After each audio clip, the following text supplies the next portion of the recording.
ভ্রমণ প্রিয় বাঙালিরা মাঝে মাঝে ঘুরতে বেরিয়ে পড়ে। তো আজ আমরা দুই বন্ধু মিলে ঘুরতে বেরিয়ে পড়েছিলাম তাজপুর বিচের উদ্দেশ্যে। তো সবাই কেমন আছো? আশা করি সবাই ভালো আছো। আমরা ভালো আছি। তো অনেকদিন পর আমরা গেলাম তাজপুর বিচ দেখতে। তো সেখানে যে ভিডিও তোমাদের সামনে তুলে ধরবো। তাজপুর ঢোকার আগের মুহূর্তে এই যে দুই বন্ধু মিলে বাইকে করে বেরিয়েছিলাম। তাজপুর বিচে পৌঁছে দেখলাম খুব সুন্দরভাবে এখানকে সাজানো, আর এখানে ছোটো ছোটো রিসোর্ট গড়ে উঠেছে।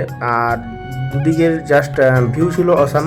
আর এইগুলো খুব সুন্দরভাবে বানানো হয়েছিল, পার্ক টাইপের, আর জাস্ট সিনারিভাবে করা হয়েছিল, দেখতে খুবই সুন্দর লাগছিল।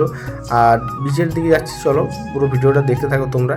তো যেহেতু আমাদের ভাটার সময় চলছিল, তাই সমুদ্রের জলরাশি অনেকটা দূরে চলে গেছিলো। জোয়ারের সময় শুনেছি এখানে এই বিচের উপর এখানে জলরাশি উঠে যায় আর কি।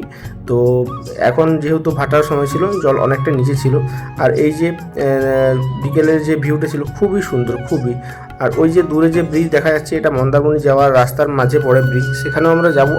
আগে এখানকার সৌন্দর্য উপলব্ধি করব ও দেখব। তো খুব সুন্দর লাগছিল। আর ওয়েদারটা জাস্ট ছিল খুব সুন্দর, বিউটিফুল, পুরো যাকে বলে এক কথায় অসাম।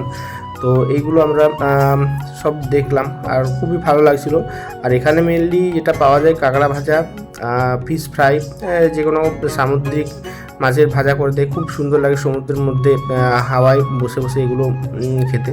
তো জাস্ট ওটা দেখে আমরা বেরিয়ে পড়েছিলাম মন্দারমণির ওই ব্রিজে যাওয়ার উদ্দেশ্যে।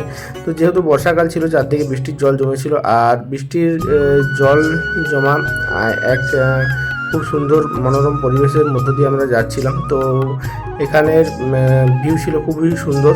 আর রাস্তাটা একটু দূরত্ব ছিল, তবু আমরা গিয়েছিলাম। যেহেতু সন্ধ্যের ঠিক আগের মুহূর্তে ছিল, তাই পুরো ভিডিওটা ক্লিয়ার আসেনি, অনেকটাই লাইটের কমের জন্য ক্লিয়ার হতে পারেনি আর কি।